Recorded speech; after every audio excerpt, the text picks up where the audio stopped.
Hi guys, Andy here again, and in this lesson we're just taking a quick look at how hard and exactly where you should place your fingers in the fret.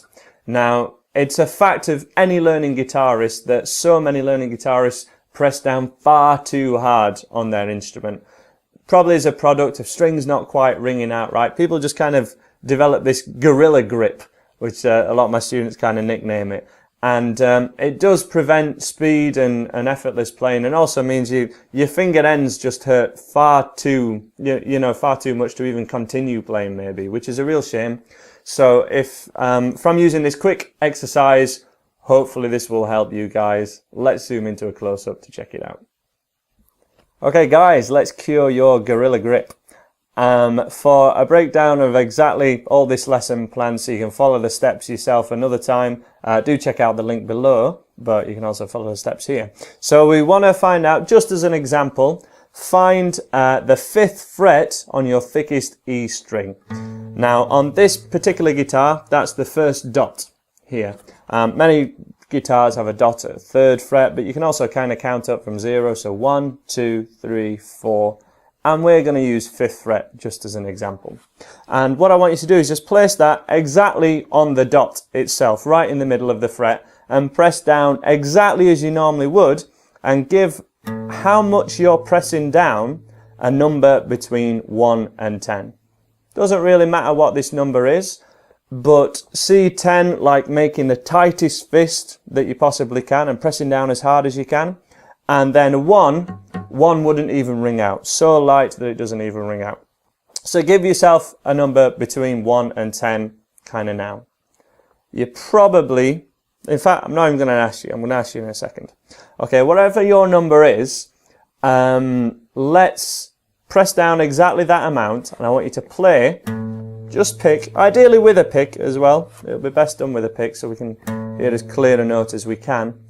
Play one note kind of every second, which by the way is something you should do when you're tuning your guitar as well. Just keep playing and gradually with your first finger relax down the numbers. So imagining that you started off at, I don't know, 8, gradually go to 7 and 6 and 5, really slowly so that it kind of starts to buzz, and then the note just stops ringing out altogether because we've got maybe down to a 2 or a 1. Now, at whatever point when you were playing that note started to buzz, press down that amount, but move your finger over to this side of the fret. So we want to be at your side of the fret, basically, between where the dot is and the fret itself, we want to be exactly here. So we want to see this is the bad side of the fret and this is the good side of the fret. Position your finger here and press down that amount where you were just kind of tutoring on it, vibrating, but it is still ringing out. Don't press on any more than just that little bit of buzzing, but still sounding pretty good. If you can just get rid of that buzzing, but again, if you're pressing down any harder than you need to, please don't. And then think of what number that is compared to where you started. Remember, that note's ringing out exactly the same. At an estimate, if you started off at a 6, you might have been able to get that down. That might be a 3 or a 4 now. That's what my students tend to say. And then we're going to move our first finger over to the bad side of the fret, over to this side. So let's press down that same amount, 3 or a 4, and see what happens. And give it a go now, and we should get kind of this sound, just a thud, right? 3 or a 4, it's not ringing out. You have to press down kind of substantially harder, okay?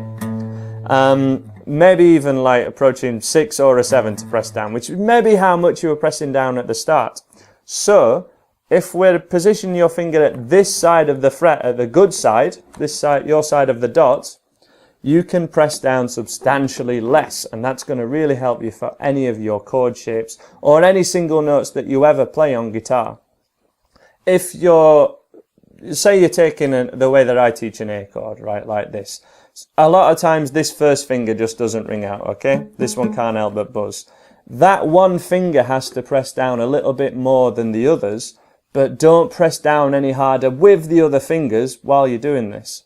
And hopefully you can repeat this exercise with any of your other fingers. So say your middle one, press down the normal amount, keep playing once per second, go really gradually, less and less, until it stops ringing out, and then play that note again, just tutoring on the edge, move it to the bad side of the fret.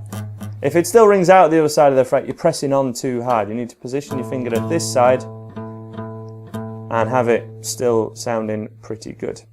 If we're playing really high up the fretboard, so say somewhere near the double dot up here, we want to be leaning kind of on this side of the fret, because even my fairly small fingers fill up the whole fret. But if I lean on this side of the fret, it doesn't sound very good. If I press on the same amount and lean at this side of the fret, you know,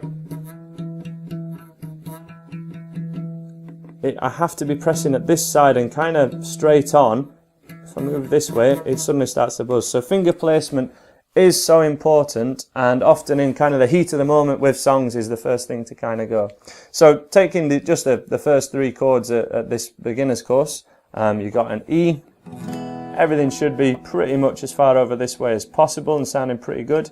Your A, your first finger is going to be at this side, so that one needs to be pressed on a little bit harder. But the other ones, as long as they're right on their tips, they should all ring out fairly easily without pressing on too hard. And using a capo, which we've just covered in the last lesson here, can really help to kind of squash these strings down and make everything easier to press. Because if your strings are really high off the fretboard, it's going to be much more difficult to kind of press down. So maybe use a capo, or use the songs in my beginner's course with a capo, which are listed, to make sure that you're kind of using the instrument in the right way. So feel free to repeat that exercise with your other fingers. Try it high, try it low. But that's just a bit of an eye-opener for a lot of my students in private lessons. So hopefully that will cure your gorilla grip, maybe. Hopefully you've enjoyed that. Check out andyguitar.co.uk, as I say, for the rest of the free beginners course. And subscribe if you like what I do. And I'm sure I'll see you again. Bye for now.